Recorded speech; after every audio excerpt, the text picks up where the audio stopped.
Hello everybody, greetings, Sat Sri Akal, Dr. Mandeep once again.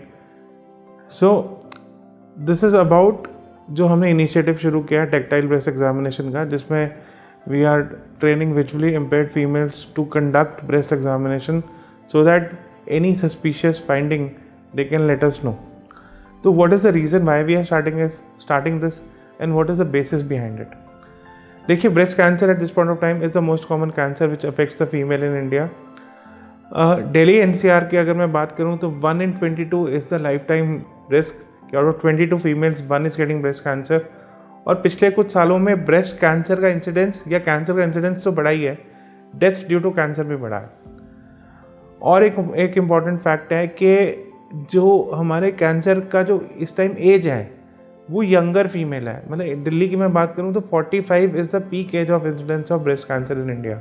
ऐसा नहीं है कि 50-60 की एज पे है. और अनदर इम्पॉर्टेंट जो फैक्ट है जो हम नोटिस करते हैं कि मेजॉरिटी ऑफ पेशेंट्स जब हमारे पास या किसी भी ऑन्कोलॉजी सेंटर में ट्रीटमेंट सीख करते हैं तो उसमें majority of them are presenting at advance stages. मतलब 50% जो होता है वो स्टेज 3 का मतलब है यहाँ से यहाँ पे भी और लिम्फ नोड्स में भी है. 25% ऑलरेडी स्टेज 4 हो चुका होता है. ओनली 20-25% जो बचा हुआ है वही अर्ली स्टेज 1 स्टेज 2 पे होता है.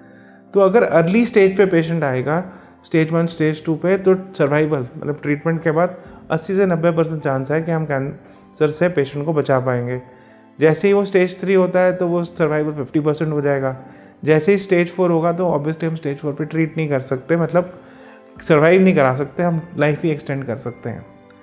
तो इस सारी प्रॉब्लम का जो सॉल्यूशन हमें दिखता है वो दिखता है कि हमें अगर पेशेंट ऑब्वियसली कैंसर प्रिवेंट हो जाए उससे बेटर तो कुछ नहीं है, बट अगर कैंसर होना है तो अगर अर्ली स्टेज पे हम पकड़ लें तो उससे बेटर कुछ नहीं हो सकता.